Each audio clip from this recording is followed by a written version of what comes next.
Horizon Education Agency is introducing the most spectacular forum of the year, Caucasus Geopolitical Forum. Under the heading of Think Big, the future of Nagorno Karabakh, we invite you all to our webinar. The Caucasus Geopolitical Forum is an initiative aimed at building up a wide understanding of what is happening in an increasingly linked environment through influential and forward-looking representatives, public officials, analysts, economists, researchers, media staff, and organizations. The forum seeks to create an open and diverse platform for discussion and the free exchange of ideas in the geopolitical environment of today, locally and globally. The theme of the event is Think Big, the future of Nagorno Karabakh, combining comprehension of geopolitics at the political and social accomplishments of the Caucasus. Horizon Education Agency seeks to create an ambitious partnership on the project of Caucasus Geopolitical Forum for the global community of 20 countries and industries to share ideas and build innovative approaches towards a more prosperous political, social, and financial future. There will be 2 panels, namely politics and social panels, and topics such as politics, history, law, psychology, sociology, and journalism will be discussed. During this symposium week, delegates, speakers, and moderators will join from Germany, UK, USA, South Africa, and Azerbaijan. The event may be hosted as a webinar should the COVID-19 restrictions still bind. We will be very happy to see you on our webinar. For more information, please apply www.hea-eu.com. I will start our discussion and hopefully we will get others to join us. I want to thank everyone for joining today's panel. I want to welcome you to the Caucasus Geopolitical Forum hosted by Horizon Education Agency. Horizon Education Agency organized this forum to engage global community and to facilitate a discussion about social, economic, and political future of the region and its path to prosperity. We aim to bring together politicians, economists, journalists, and international experts, as well as scholars, to discuss the situation on the ground, as well as what the future holds. Today's topic is the future of Nagorno Karabakh and the peace in the region. And I invite you to discuss this long-term peace prospect from political, economic, legal, and humanitarian standpoint. This panel, we will begin with a politics panel, followed by a short break. And the second panel will be focused more on social aspects of the conflict. And I wanted to go ahead and introduce our panelists. Our first guest is Ambassador Matthew Bryza, who's currently a senior fellow at the Atlantic Council and a former US mediator of the Nagorno-Karabakh conflict. Very knowledgeable about the history of the conflict. In fact, in the past years, I have watched your interviews on the topic, and I've watched more the recent ones with Al Jazeera and other big, well-known channels. So you definitely have a very good, very wide knowledge from historical standpoint of view and the political standpoint of view and even international law. And we're very, very honored to have you here today to facilitate this discussion. The second guest that will also join us very shortly is Raul Laurie Contreras, who is a political consultant and a news commentator and author of a number of books. One of them, Murder in the Mountains. It's a book about the events that took place in the town of Khojaly in 1992. And our third panelist is Mr. Elkhan Nuriev, also about to join us, a professor of political science, an expert on Russia and Caucasus and Central Asia. He's worked in many US research institutions, including George Washington University. He has authored 4 books and several scholarly articles in the field. I will go ahead and open our panel by just providing you some time to share your insights about the prospect of peace in the region and just giving an overview of your thoughts on what has happened in the past and what is going on today. Just wanted to remind that we allotted about 15 minutes per panelist. So please, Mr. Bryza, go ahead. Okay, thanks, Meherban, and really is an honor to be with everybody. Sorry it's so early for you on a Saturday in Houston. Meherban, but I've been looking We're forward to good. this all day here in Istanbul. I guess to figure out what the future of the Karabakh conflict and Nagorno Karabakh is, maybe we should go back to what's happened so far, how we got here. So I was the mediator, the U.S. mediator, so U.S. Minsk Group co-chair, during 2006 and 2009. And during that period, Armenia was led by two staunch Karabakhi Armenians, Robert Kocharyan and Serge Sarkisyan. And the conventional wisdom was always that because they were from the Karabakhi clan, they were hard-nosed and would be difficult to deal with. And now, looking back in hindsight, comparing their demeanor with that of Prime Minister Pashinyan, it's the opposite that I see as the case. Under Kocharyan, who was maybe the hardest of the hardliners, there was tremendous progress made on a framework settlement for the Nagorno-Karabakh conflict, and that continued under Serge Sarkisyan. And that's been totally thrown out the window by Nikol Pashinyan, which seems strange because you'd think of Pashinyan having come to power in a so-called Velvet Revolution, clearly being a force for reform and democracy, that he would be more akin to all of us who would like to see nationalism kept in place and to see a peaceful settlement. But it turns out, I think, that because he is so politically weak internally in Armenia, and because he's so frightens, I think, Russian President Putin, in as much as Pashinyan came to power in the nightmare scenario for Putin at home in Russia, right? A popular, very popular individual who believes in democracy, in thoroughgoing reform, who overthrows the old system in a peaceful set of protests. So right off the bat, he's suspicious in Putin's eyes. Then Pashinyan he started to move forward on his reform agenda. He threw in jail some of the members of the entrenched elite, some oligarchs, and politics in Armenia for me has always been the really combustible mix of ultra-nationalists, businessmen, either who are based in Russia or in Yerevan, and organized criminals.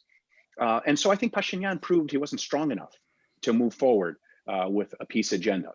So let me back up just for a second. So what was agreed preliminarily after a couple of years, 3 years of negotiations with Kocharyan and then Sarkisyan leading Armenia, and then Ilham Aliyev leading Azerbaijan the whole time, was a set of so-called basic principles.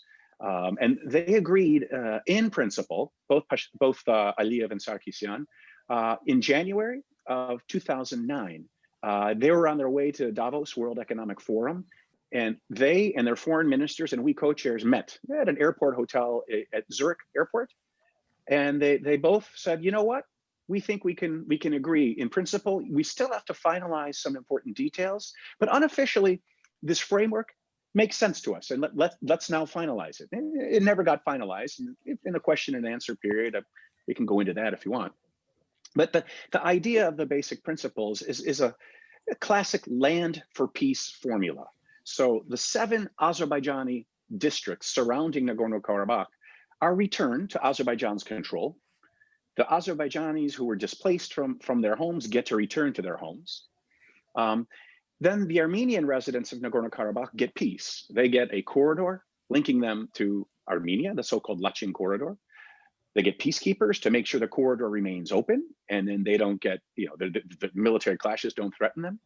And then Nagorno-Karabakh itself gets an interim legal status, which will be finalized at some point in the future at an indeterminate date. So the interim legal status is ambiguous. The Azerbaijani side can say the interim legal status means that Karabakh is still a part of Azerbaijan. The Armenian side can say, no, it's not. It's independent because it has an interim legal status. And we park that issue of the status of Karabakh, the legal status, to the side, because it's not resolvable now, or it hadn't been. And so that was what was preliminarily agreed. Land for peace formula, the basic principles as defined in something called the Madrid document of November 2007. It's just called the Madrid document because we, the co-chairs, presented it to the foreign ministers of Azerbaijan and Armenia at the foreign ministerial meeting of the OSCE in Madrid. So that's why it's the Madrid document.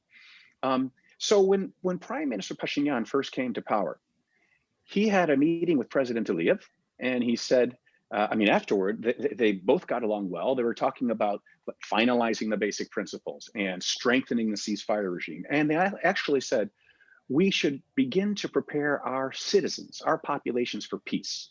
This was I think it was in November of 2018. It was after their first meeting in Dushanbe, Aliyev and Pashinyan. Everything seemed to be on track. But then a few months later, I think Pashinyan started to come under pressure from people in Yerevan who don't want a peace solution to the Nagorno Karabakh conflict.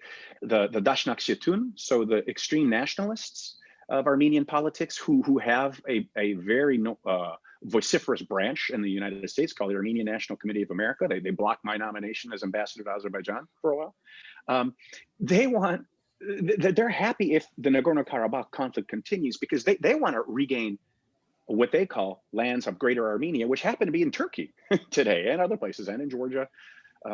And so I think Pashinyan came under tremendous pressure from them. And so last spring, he and his defense minister, David Tonian, started to say something strange. They said, we no longer embrace the formula for Nagorno-Karabakh of lands for peace. No, our approach is going to be a new one. It's going to be new territories for new wars. The total opposite of lands for peace. Lands for peace means Azerbaijan gets back its territory and the Armenian side gets peace.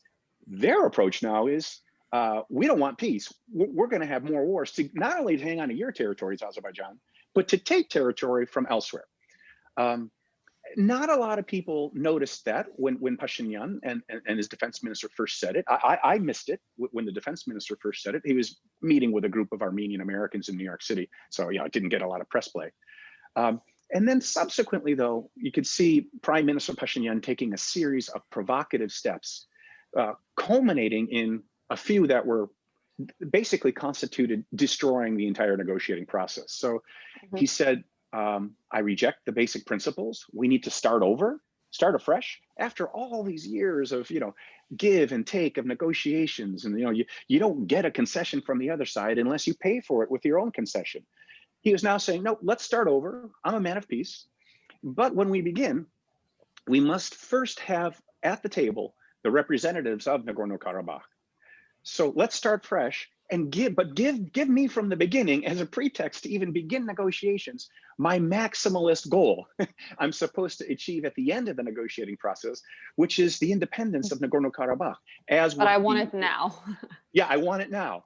But I'm a man of peace, and let's talk. That's like a lot of contradictory statements. Yeah, exactly. I mean that there's no negotiating process if you say I negotiate only if you give me everything I want up front. Then there's no reason to negotiate, basically. No reason to negotiate, which is what President Aliyev has been saying. So I'm looking. I have about 5 minutes, maybe. So No, please go ahead. Take your time. Okay, I'll take maybe 7 minutes. So but that wasn't the end of it. Pashinyan was pursuing a policy of, or tactics of, salami tactics, keep slicing away little bits of Azerbaijan's claims to the territories around Nagorno Karabakh and to Nagorno Karabakh itself. So first thing he started to do, or he did, was he had his wife go to Nagorno Karabakh for military training. What?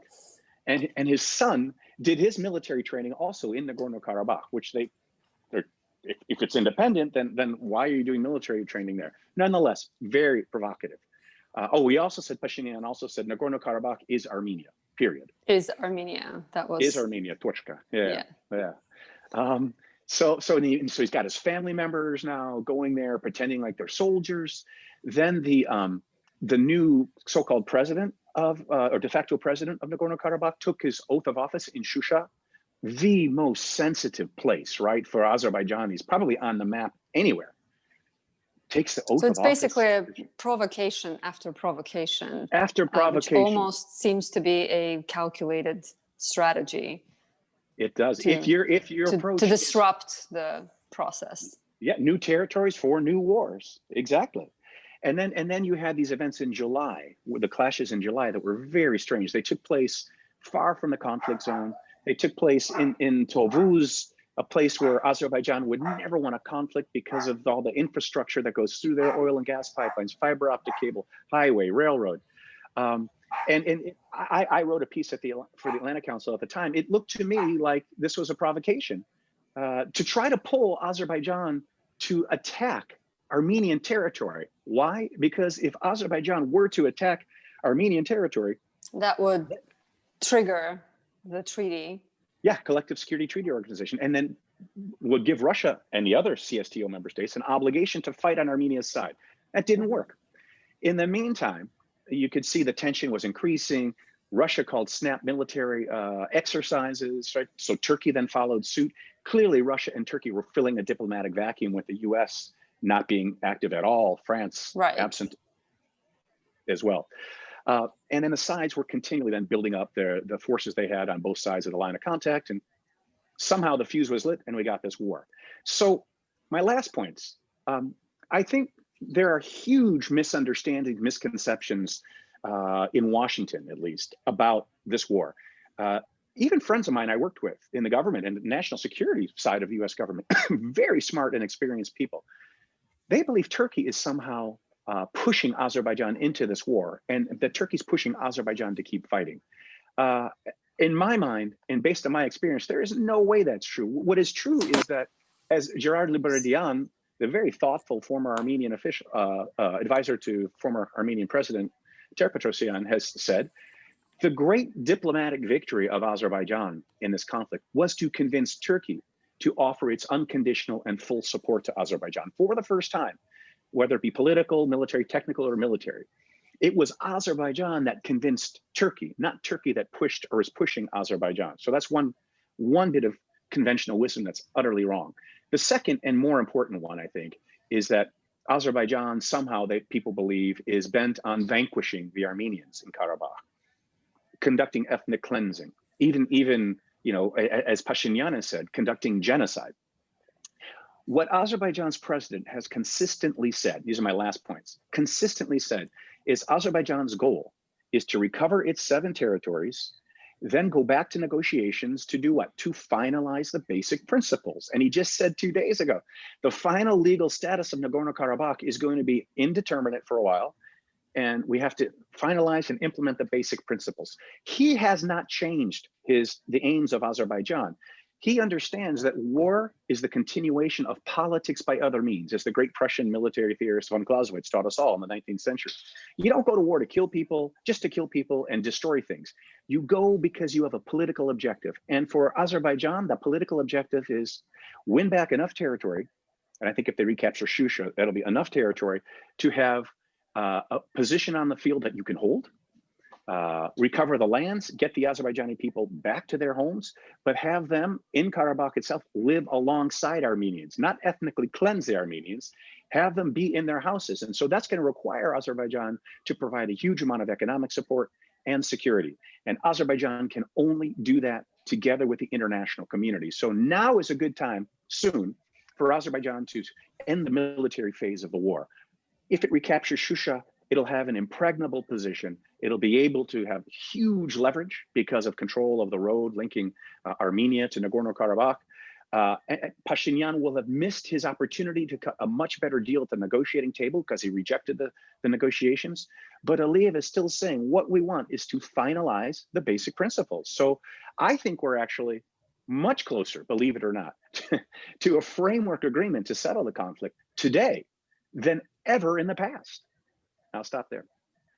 Thank you for your insight. I agree with you. What I have also noticed in the past month is a lot of dramatic emotional statements about ethnic cleansing of Armenians in Nagorno Karabakh, and the fact that it has happened in the past, that it's continuing now, and they're on the brink of genocide. And the message from the Azerbaijani side has been very consistent, that we have tried at the negotiation table, we have stuck to the principles that were identified and worked for years for both sides, no matter how complex and difficult the conflict has been. We didn't step away from those principles. Unfortunately, what we see on the other side is a very definitive shift in language that is used, in specific steps that, to me, as you have pointed out, shows a deviation, a very radical deviation from that original course. and of course exacerbates the problem. And that's how we find ourselves in the second war. And one thing that has been difficult to, I think, educate the general public in the US and around the world is that this war is not new. It's a war that simply was not solved at the negotiation table. It was frozen. That's why it was called a frozen conflict, and it was going to erupt either way. We tried to do it in a controlled way. We tried to do it at the table without actual military operations on the ground. But if you keep if provocations become your strategy, you will get a reaction at some point. I'm just going to check to see if we have other panelists that have joined us.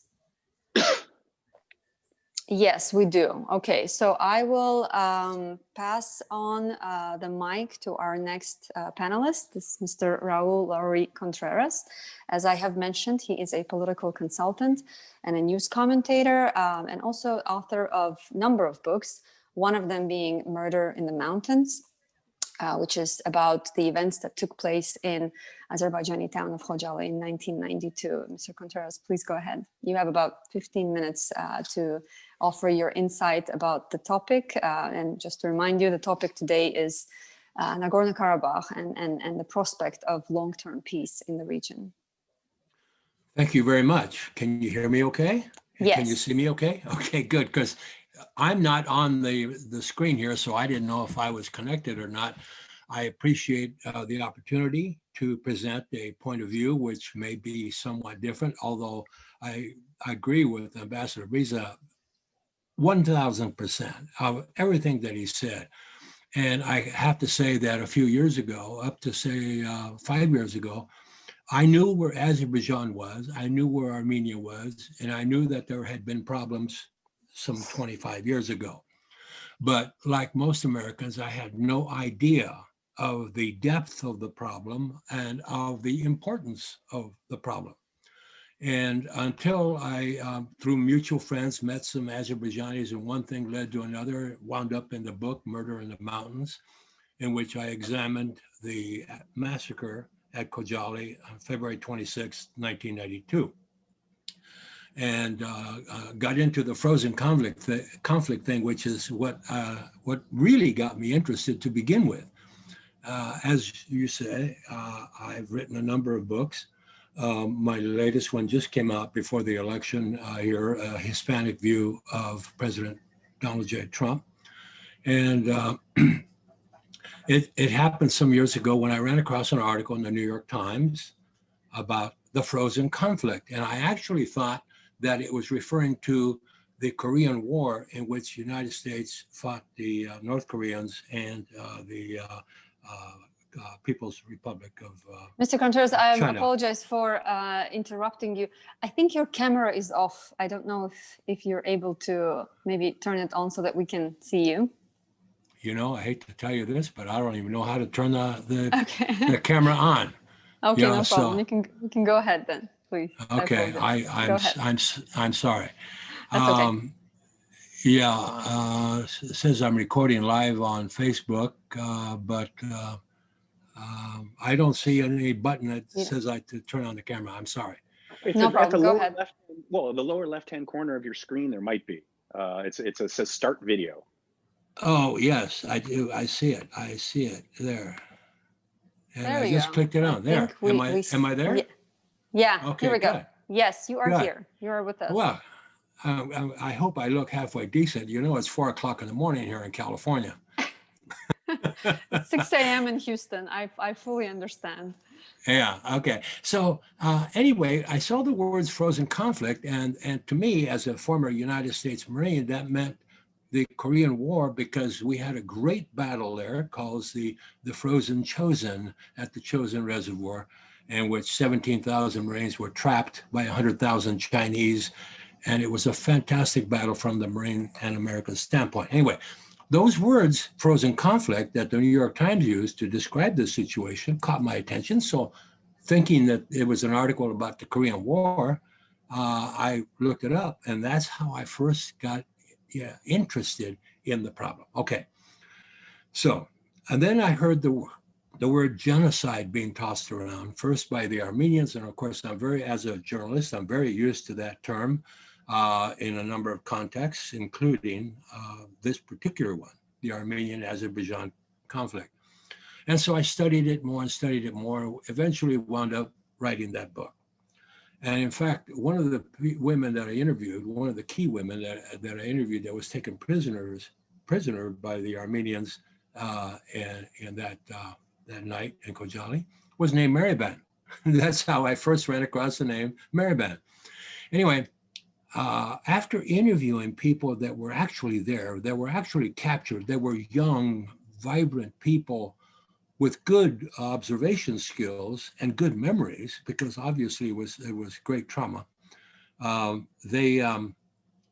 interest grew more and more and more. And then, of course, I went to Azerbaijan and was absolutely delighted.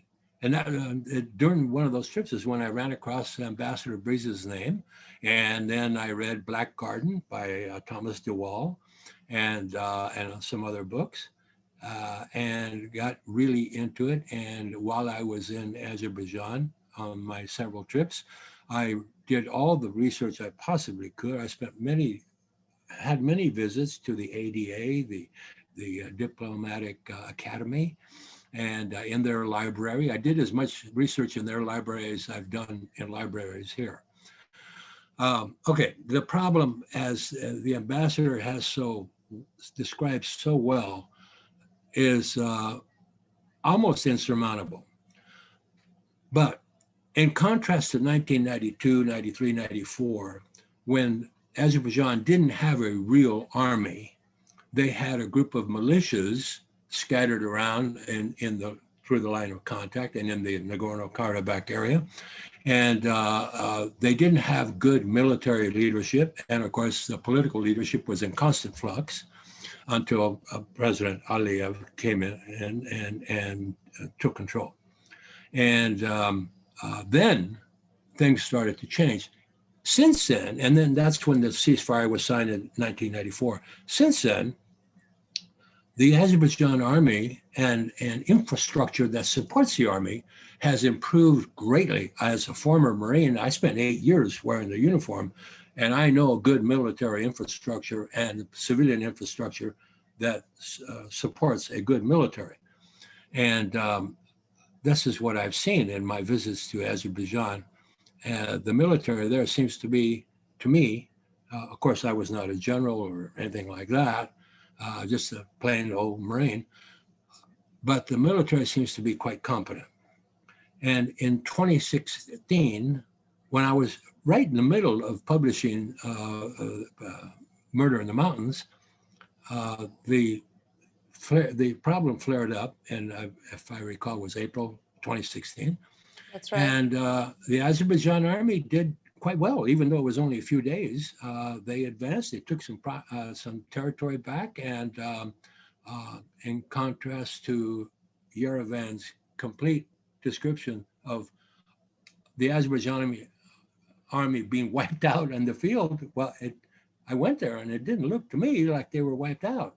And I went to the line of contact, and I went to the village, the primary village that was liberated, and talked to the people there. I got it all on videotape. And I was very impressed on how happy the people were, these formerly internally displaced people, IDPs, how happy they were to be home. Mm-hmm. Now, we Americans don't understand that, because we've never really had a situation like that.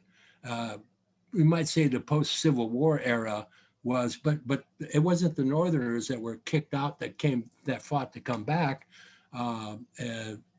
So that wasn't the same situation. So as I interviewed Azerbaijanis all over the country, from Cuba on the north to the Iranian border on the south, I was totally impressed on how profoundly affected these people psychologically had been, not just politically.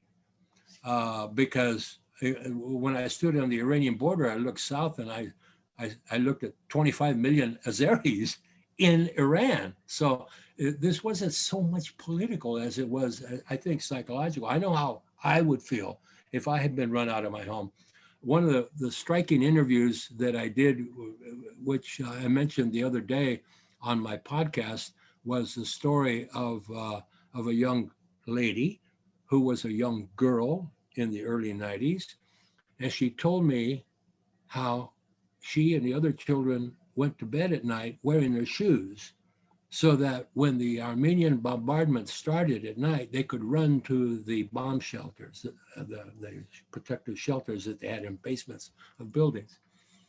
And I thought to myself, I wonder how I would have felt as a child of having to wear my shoes to bed so I could run to safety when the guns started firing.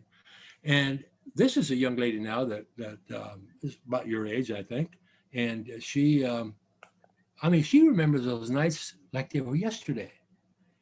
And so when I listened to the ambassador discuss all of the things that had been negotiated and how everything was in place to move forward, and then it all fell apart because of a political situation. This is what I've been doing for 5 decades now, is advising people who run governments.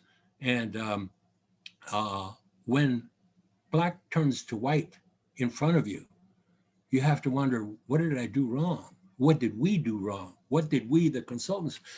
I made a proposition or proposal a couple of years ago that was laughed at by a lot of people, and the Armenians especially.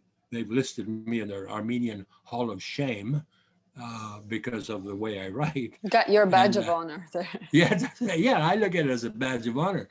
And I suggested that we go one step further, what the ambassador described in great detail, and that was the potential deal, and that all that Azerbaijan wanted and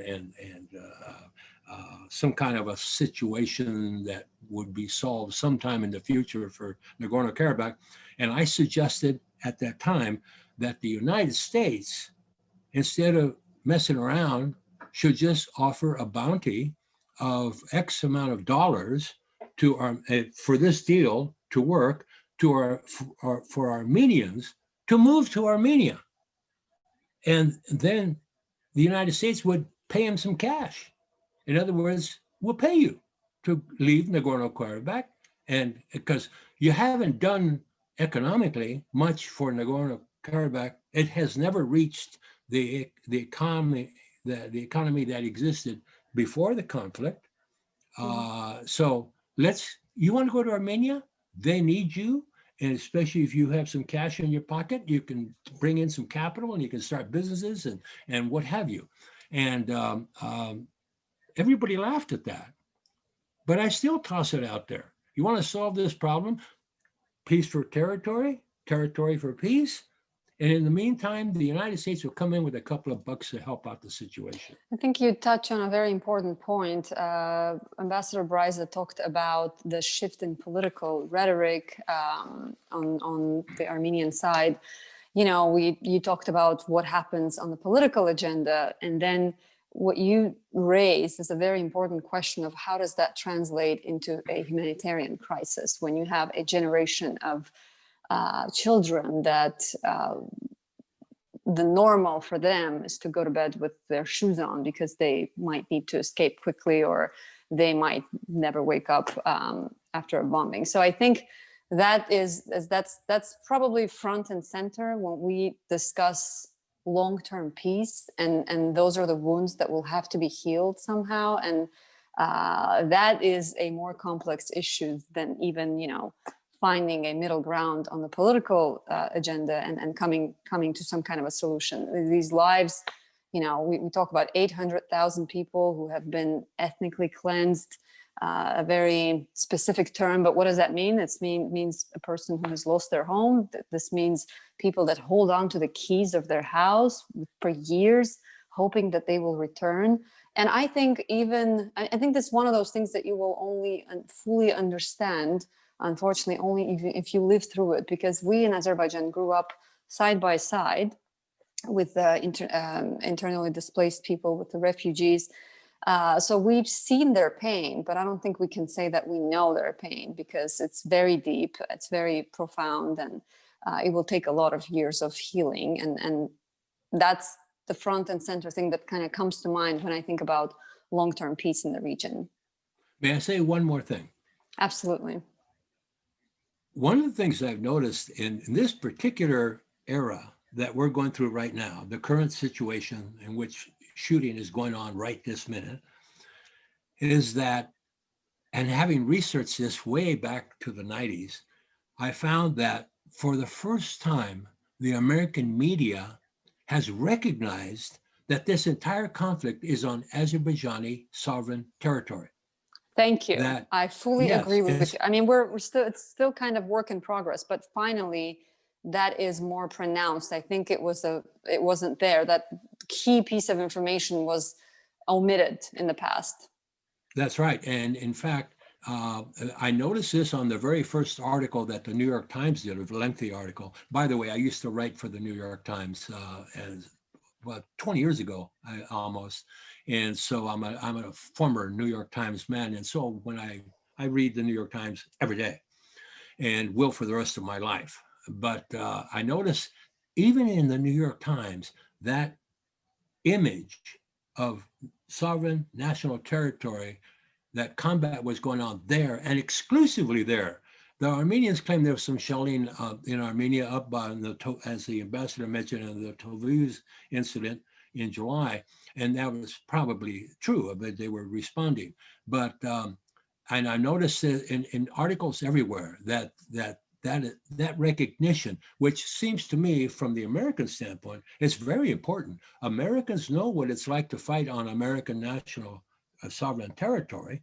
We had a civil war in which we lost 600,000 people on US territory. So Americans that know history know that situation. And I believe that's one of the reasons why there's a lot more favorable attention being given to Azerbaijan. For the first time, they have been made out to be the bad guys in this. The aggressors. Yeah, the aggressor. And the Armenians, I get the Anka publications every week. And I read them, and they're always carrying on. We were attacked, and this and that, and they were shelling this and that. And it's not true. It's on Azerbaijan territory. Because until this thing is finally settled, that Nagorno Karabakh is part of Azerbaijan. Yeah, and we're also talking about the 7 adjacent regions. And, if you're just reading the news, the thing that kind of stays with you is Nagorno Karabakh. I think we're finally in a more balanced place where those adjacent regions that have never been disputed are also being part of the discussion and covered somewhat by the media, but still a long way to go to make it more objective. Let me say just one more sentence. I agree with you entirely what you just said. And I say that from the standpoint of having stood on the line of contact down there close to the Agdam. And I would say that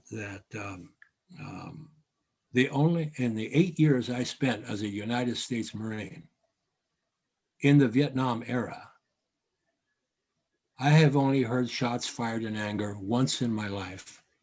And that was 2 years ago when I stood in the line of contact 500 yards from an Azerbaijani village that had been occupied by the Armenians way back in 1994.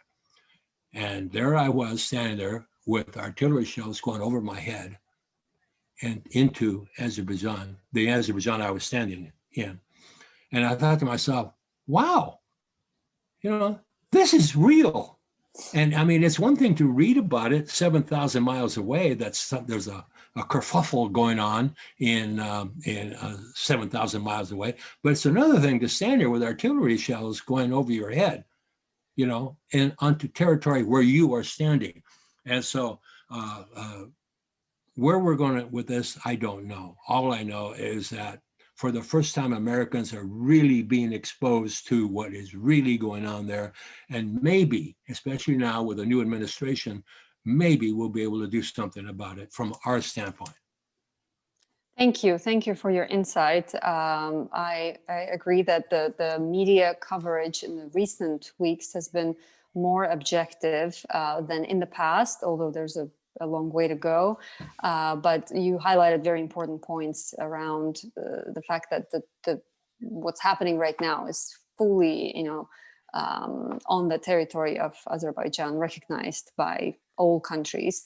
And that is a very important point that I think was overlooked in the past. And somehow Azerbaijan was labeled the aggressor, even though it was actually exact opposite thing was happening on the ground. So thank you for your comments.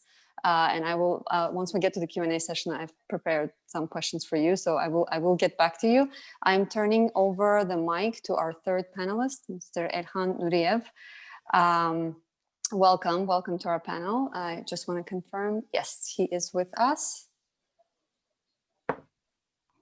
Yes, okay, so if you don't mind, thank you for joining.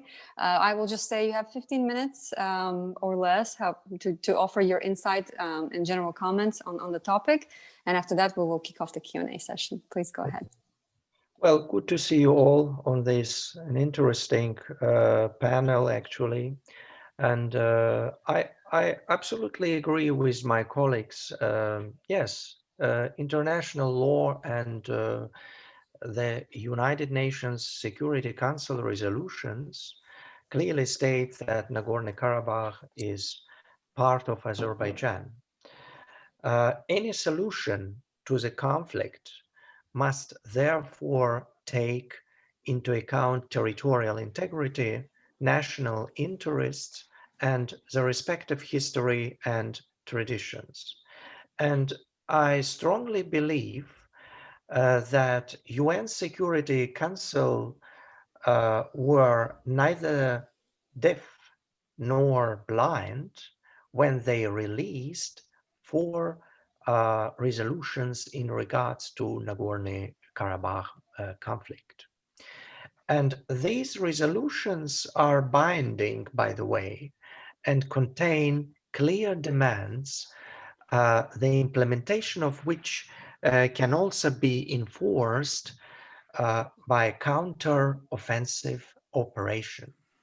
So I think everyone will agree that territorial integrity is the red line for all countries, which is in line with the principle of its anti-secession law. Well, Armenia has occupied not only Nagorno Karabakh, to which the claimant is Yerevan, but also 7 Azerbaijani districts around it, which Armenia was not going to give up all these years peacefully. The war, of course, the war is not on the territory of Armenia. The Azerbaijani army is not trying to seize the territory of Armenia or any part of it.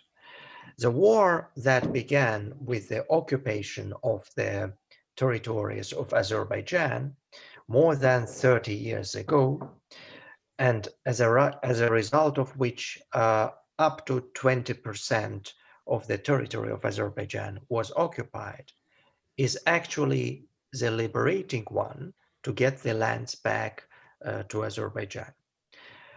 Well, Azerbaijan could liberate its territories 30 years ago, could also do that, I think, during 30 recent years. Baku has a numerical superiority of the army, a numerical and qualitative superiority of equipment and military weapons. And if you ask why this has not happened, or why this has not been done before, the answer is that as a result of the ceasefire in May 1994, Armenia and Azerbaijan pledged to resolve the conflict peacefully, and to do it with the help of the OSCE Minsk group. Unfortunately, over all these years, Yerevan has not shown the political will and the political will for the peaceful liberation of the occupied lands. President Aliyev has repeatedly said that Azerbaijan is adherents of a peaceful solution to the conflict. However, with Nikol Pashinyan's arrival to power, the negotiation process has frozen completely, and his statements contradicted the peaceful settlement of the conflict and the increasing shelling of civilians living on the front line only transferred the conflict from partially frozen to unfrozen. The last straw in the cup of patience, of course, Baku, was the shelling of civilians in Azerbaijan districts in the frontline zone on 27th September.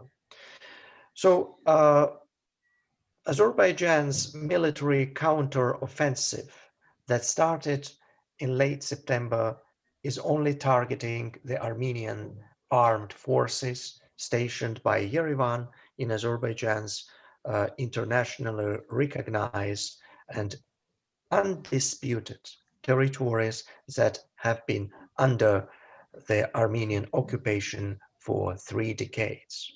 And this is perfectly a legitimate effort of Azerbaijan happening only within its own borders, not directed against Armenia proper, and primarily aims to thwart the heavy shelling by the occupying forces against the civilian population in the area.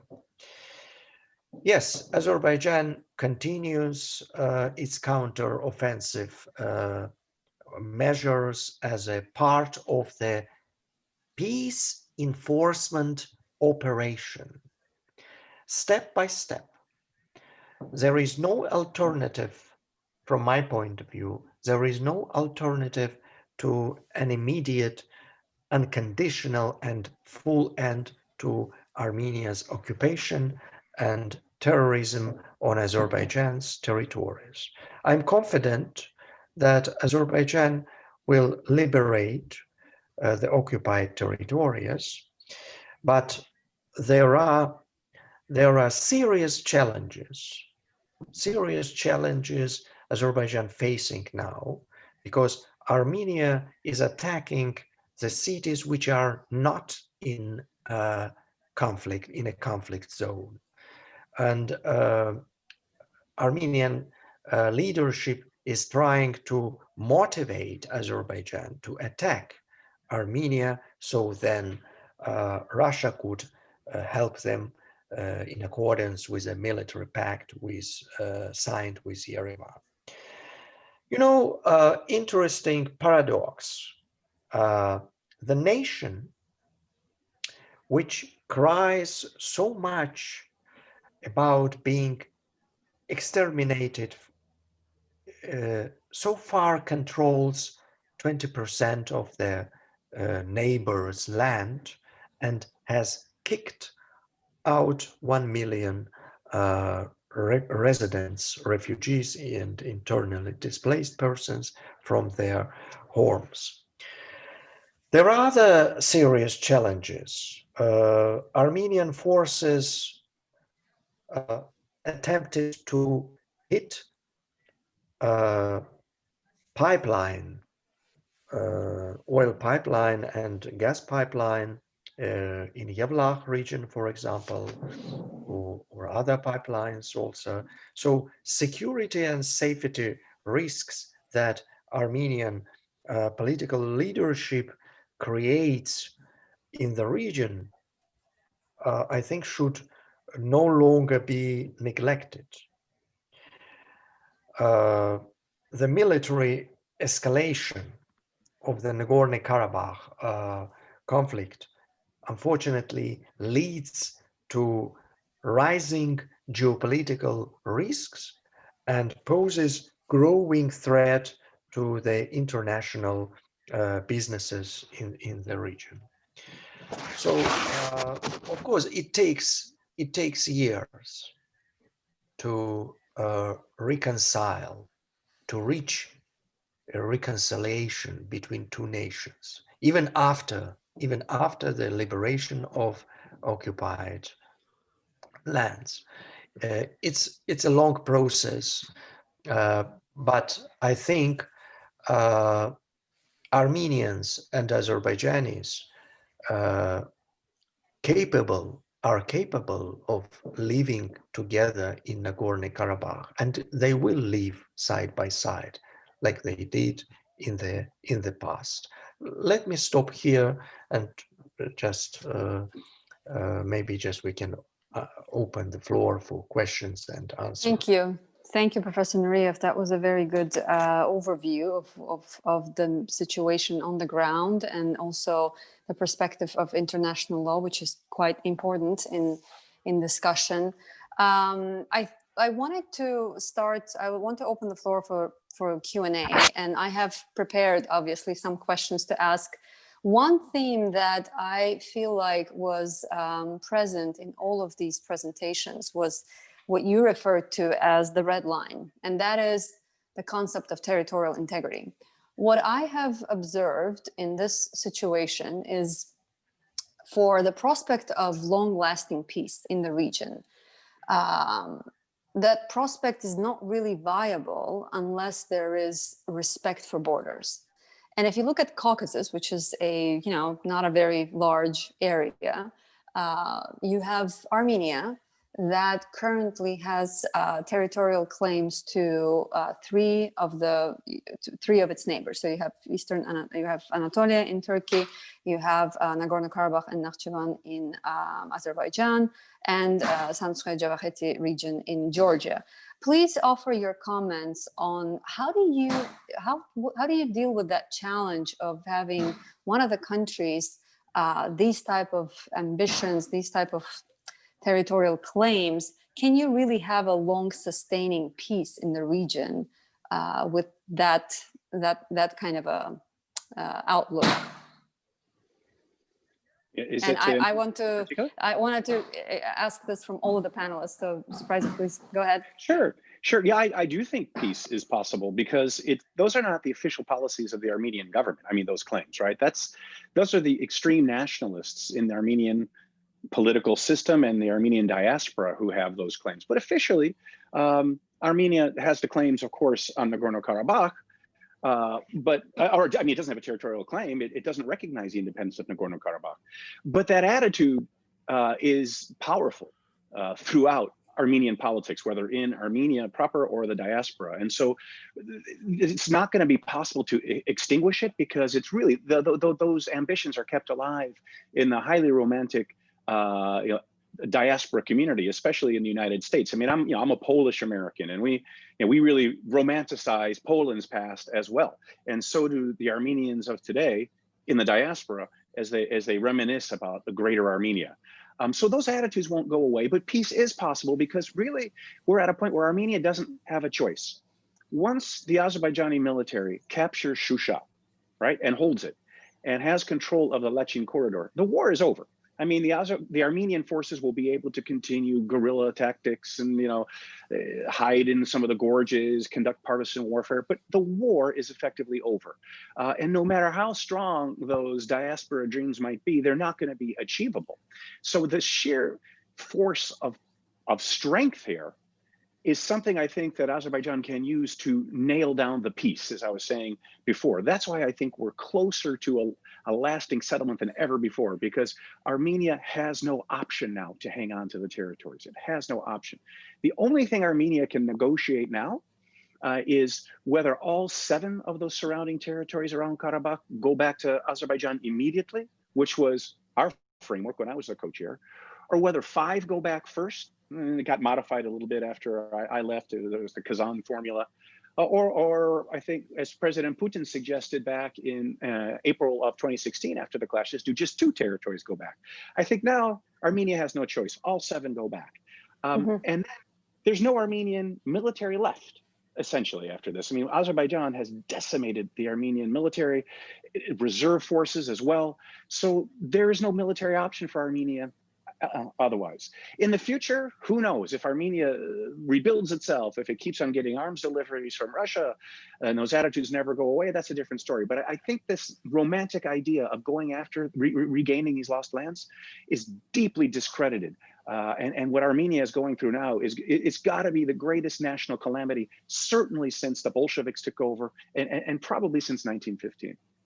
I agree with you on the political side that, there's a big difference between actually starting military operations and occupying the lands of another country and this type of romanticized claims of Greater Armenia and referring to the map. But I think when I think about the peace, I still think that there's a huge challenge, even if you think about the civilian population kind of coming together at some point. Oh, yeah. Because once you do, you encounter this idea that is kind of aggressive inherently, because it involves recapturing, historic lands, and that really. I agree with you that peace is possible. We all are in Caucasus. We will have to coexist somehow, but it makes it incredibly challenging to even have a dialogue, because there is this inherent kind of intent to recapture, and recapture means push someone out, right? That's what it means actually on the ground. So, but I agree with you that from military perspective, we seem to be closer to a resolution than all these 30 years that we've tried at the table.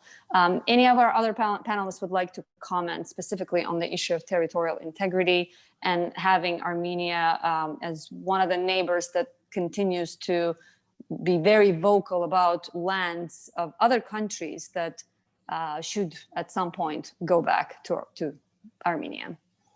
I'd like to say something about that. It is in Armenia's best interest economically to make a deal, because one of the complaints that the diaspora people particularly make is that, and Armenia makes, is that the new pipelines, for example, that are opening up right now about natural gas, they went around Armenia, when the Armenians are correct that the pipeline would have been cheaper to construct had it gone through Armenia. And Armenia would have been able to collect transit fees like the Republic of Georgia does, because Right. Armenia needs every cent of revenue that it can conjure up by any means. And so my position is that the Armenians, to get business transit fees from new pipelines, because there'll undoubtedly be another pipeline built.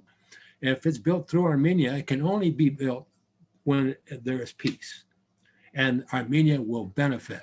And I hate to sound crass and old business-like, like a Wall Street capitalist, but the fact of the matter is that Armenia is supported by remittances from abroad.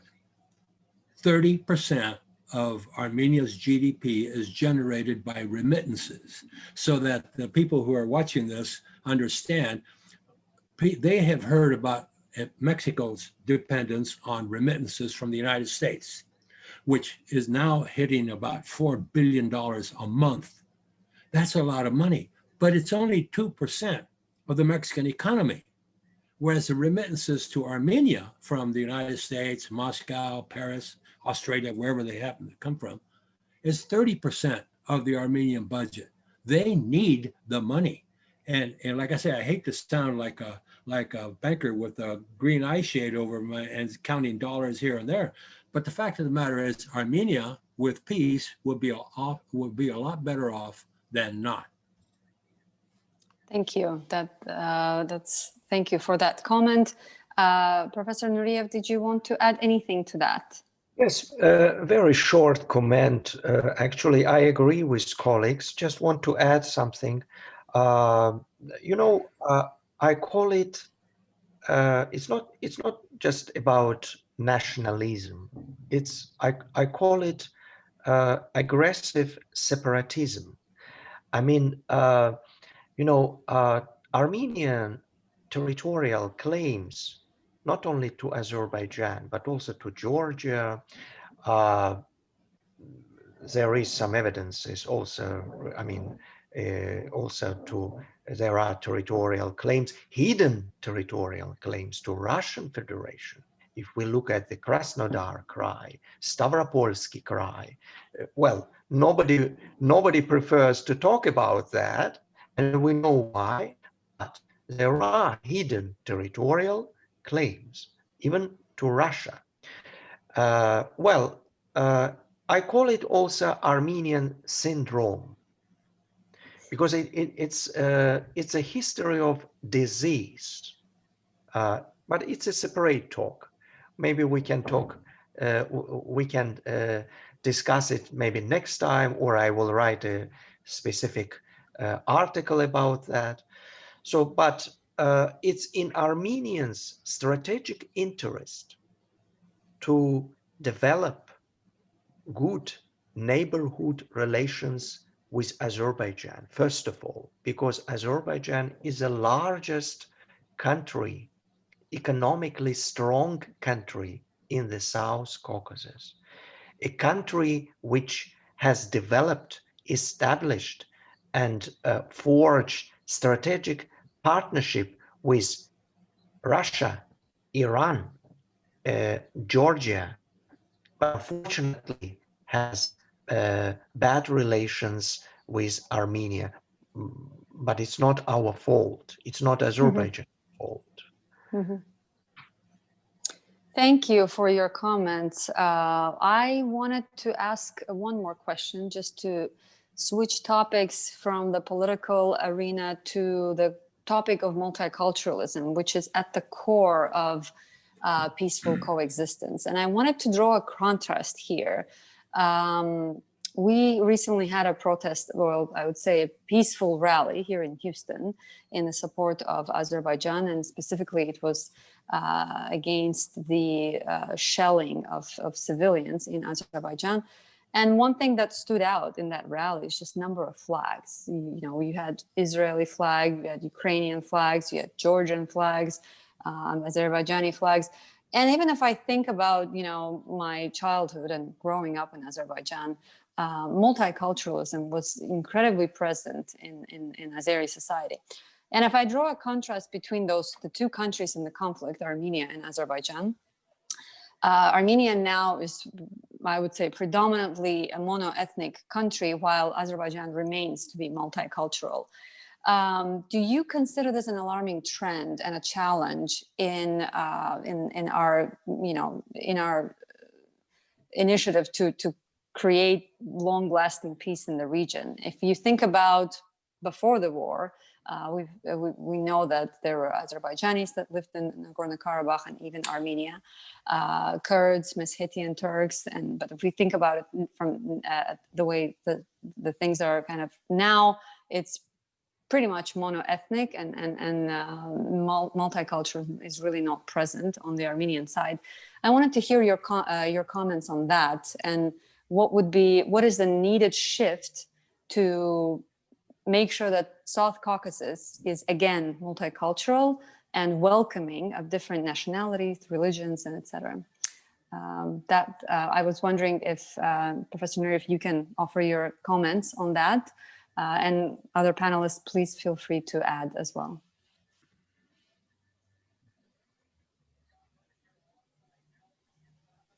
Okay, well, I'll start, because from my very first visit to Azerbaijan, I have been terribly impressed with the religious situation in Azerbaijan.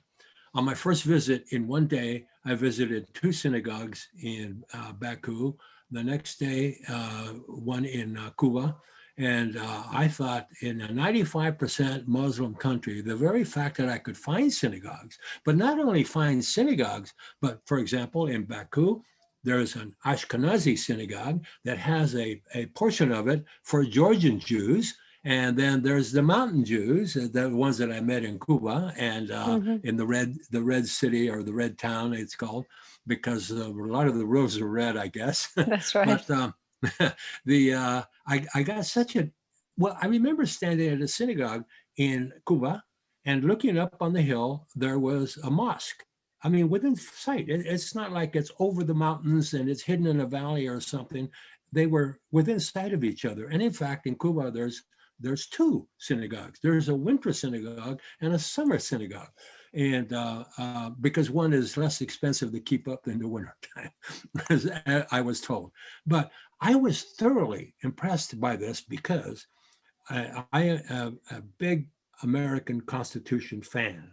And in the First Amendment to the United States Constitution is the freedom of religion. It is one of the most important aspects of American life, and I think of human life. And so when I got there to Azerbaijan, in one day, I visited two synagogues in Baku, a Lutheran church, a Roman Catholic church, and a Russian Orthodox church. In one day, in one city, in a country that's the size population-wise of Los Angeles County.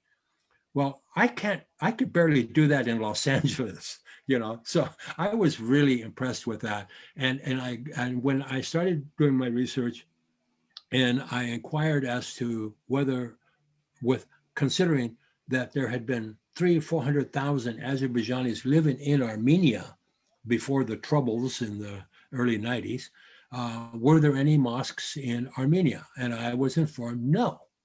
I said, that's strange, because there's an Armenian church right here in Baku.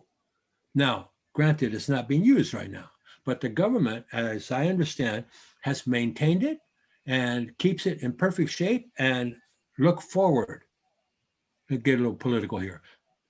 Azerbaijan looks forward to the day they can hand the key to the Armenian cathedral in Baku back to the Armenian church. I'm impressed by all that.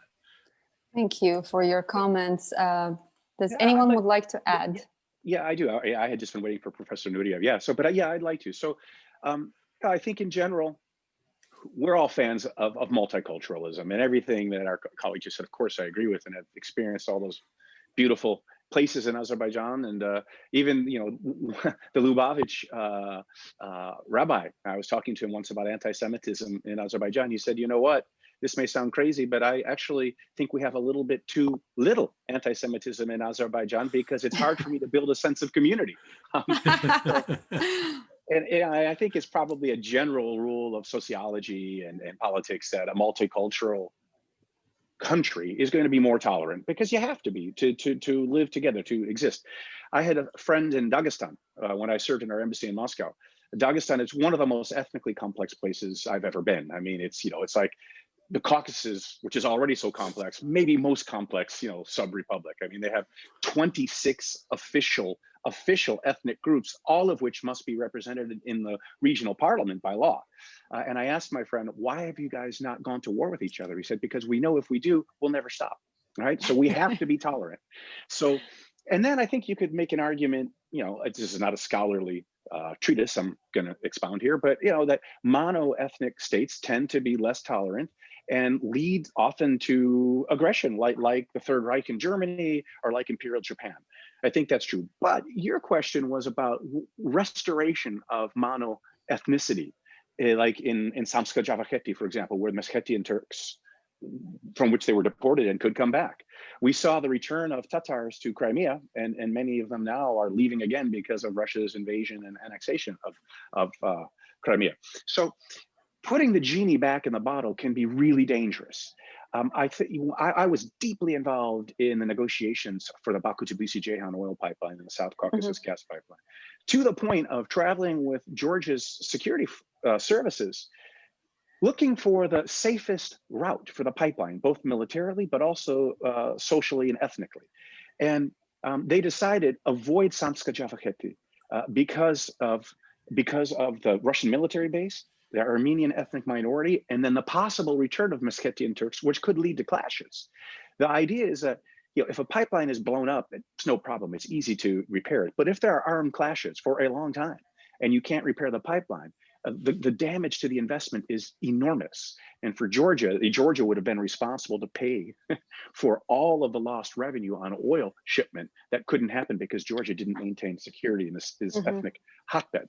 So I don't know that it's likely that we're going to see these ethnicities return, maybe. But my last point is, I think anchoring Armenia more and anchoring Azerbaijan more in regional communities and maybe in the EU can be quite helpful. Our strategy in the US government in the early 2000s for Kosovo was to give Serbia the prospect of EU membership in exchange for, quote unquote, letting Kosovo go, letting it become independent. And it hasn't worked perfectly, but I think Serbia's attitudes have softened and become more tolerant as this prospect of EU membership has loomed more brightly on the horizon. Thank you. Yeah, I agree that sometimes it's really interesting. We kind of started talking about societies, and one of them being more monoethnic and the other one being more multicultural and tolerant. And you brought a very good example of how that translates into issues that impact infrastructure, economy, geopolitics of the region. So I think it's an important aspect from many different perspectives. One on the peace building side, and as well as kind of maintaining economic stability in the region and not having these type of situations where violence could in certain areas can lead to economic instability. So thank you for your insight. I will ask, so we're coming close on our time. I will ask one more question to all of you. Please feel free to answer. And one of the sort of observations that I have had in the past, mostly in the past month, but this has happened in the past 30 years as well, is the idea that Nagorno-Karabakh conflict, that there's religion at the root of this. A lot of the calls from the Armenian side is to protect Christians, is to protect Christianity. But the three of you that have the background and the history of the conflict, I think we all know that the root is really a territory. It's religion is not part of it. And it's also very easy to see if you look at the regional allies on each side. So I wanted you to comment on that and maybe offer some your opinion on how can we move away from that false characterization of the conflict and painting it more of a religious one. And whenever you paint anything, anytime you involve religion, it becomes very emotional and very dramatic very quickly. So just wanted to hear your thoughts on that. Yeah, if I've been going first off, so I guess I will. Sorry. Yes, go ahead. Yeah, I think it is a combustible, dangerous mix to combine religion with military affairs and politics. We saw that with the Crusades, and I've seen it with my own eyes in Karabakh. There's the Ganzasar monastery. The priest there who runs it is proud that he fought in the war. He has his AK-47 back in his priestly quarters, and he loves to show a place in the wall where an Azerbaijani shell hit the wall and didn't blow up, and that's the miracle that shows God is on Armenia's side.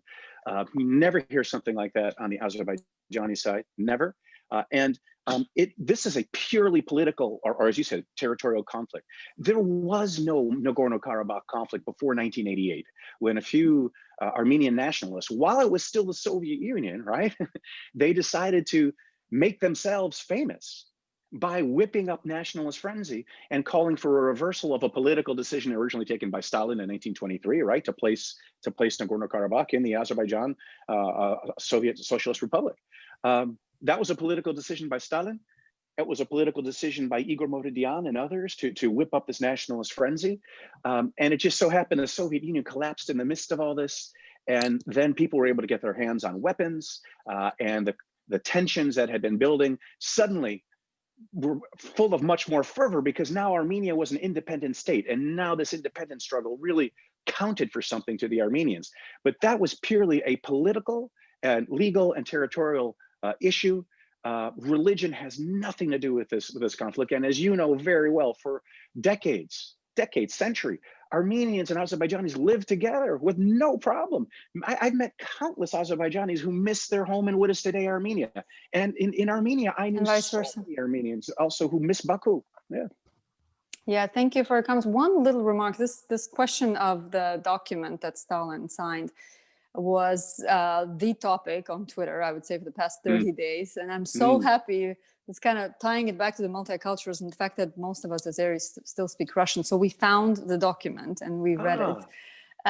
It really, there's one key verb that is, I think it's pretty important. That the verb that has been used in this argument has always been to keep it, to give it to Azerbaijan. So we've actually looked at the document and it says to keep it. And I think that's, you know, that's just something that has been contested a lot. And it was good to be able to see that document and say that, and see that obviously there were some discussions at that point, but that's what the document says. It says to keep it in the within Azerbaijan. And I believe, I don't want to go into too much history, but I think there were some attempts at annexation or discussing that on the Armenian side before the 1980s. And the documents seem to be addressing that. But I don't want to make this into a long history. We can talk about this for a long time. But that was an interesting thing. Sakranit versus Adat, is that the idea? Astavit was the word. Astavit. And yes, I will go ahead and share that document with you. We looked at, you know, it was one of those things where it was just show me the document, let's see what it says. And I'll be happy to share that with you after our forum. I would like to ask other panelists to, if they have any comments on this specific question of painting this conflict in a religious way, to share their thoughts. This just wanted to tell all of our participants this will be the last question. We will take a very short break right after this and we will be back. But before that, Professor Nureyev, Mr. Contreras, if you'd like to add concluding comments or answering this specific question of... I want please to, go ahead. Let me just link your current question to your previous question as well, because you know, Azerbaijan is a multinational country and multicultural society, and Azerbaijanis and Armenians for decades lived side by side peacefully as neighbors. Even today, despite public resentments, Azerbaijanis and Armenians, I mean, ordinary Azerbaijanis and Armenians very much wish to live in peace and concord. And I strongly believe they are indeed capable of rebuilding peace, stability, and security in the aftermath of the conflict in Nagorno Karabakh. This is because they have a rich experience of good neighborhood relations, which actually covers a period much longer than the periods of tension and conflict. Well, hence opportunities and conditions for re-establishing cooperation can be obtained, of course, if the parties strive to restore confidence and trust between them. But a start is needed on steps that can make the confrontation more bearable for Azerbaijanis and Armenians and less risky for the entire regional stability. So from my point of view, after the liberation of Azerbaijani territories, the benefits of peace are indeed abundant, because there are many areas for hope, of course, but strong political will and firm determination are necessary to initiate such change in post-conflict or in post-war situation or era, or as you like, post-war scenario. So I think re-establishing economic relations based on mutual interest, opening the border for free trade, and other types of commercial exchange are potential areas for laying a solid foundation for stability, peace, and prosperity. One more point: peace is not simply the absence of war. It's also a process in search of socio-economic recovery, reintegration of conflict-affected communities, and successful knowledge-based economy benefiting the countries in the region. Even notwithstanding numerous complications, difficulties, and challenges facing the entire region, the South Caucasus today, I think there are sensible forces ready to think strategically about tomorrow's peace and to add value to conflict settlement process. And I think they strongly advocate investment in information peace fair and actually often argue for economic incentives that can most effectively contribute to creating conditions of mutual consent and advancing reconciliation. Of course, this may happen, hopefully will happen in post-war period, as a post-conflict scenario. Thank you. That was a very insightful comment that you said about peace not being simply absence of war. I think we all recognize that peace building will take a lot of work, and it will also require a foundation on both sides to be able to create those institutions, to create that ground for a dialogue. So I appreciate your comments. And it has always been Azerbaijan's position, officially and in other ways, that we all live in the Caucasus. We will have to coexist. We will have to solve our problems. In this specific conflict, we have tried. There have been 30 years of negotiations that were attempting to avoid what is happening now. But even after all of our lands are liberated, there's going to be a lot of work to be done on both sides. Thank you very much for your insight. I think we all agree that at the end of the day, the final goal is ensuring peace in the region, ensuring respect of all of the neighboring countries towards each other, and then being able to see that in the political arena, as well as at the civil society level as well. So I thank you for your comments, for kind of balancing the political agenda, the humanitarian aspect of things, and then also bringing in the international law, and then also talking about what's next, where we go from here, what type of tools do we need to have to begin at some point dialogue about future peace building. Our forum will take a 15-minute break, if I am correct. I'm waiting for the administrators to say that, to confirm that. And we will continue with the second panel, which will be focused more on social aspects of the conflict. But I once again wanted to thank our panelists. And I just received a message that that our break is going to be 10 minutes, not 15. So I will see all of you guys in 10 minutes, and we will continue our discussion. Thank you very much, Ambassador Bryza, Professor Duriev, and Mr. Contreras. I had the honor of hosting this webinar.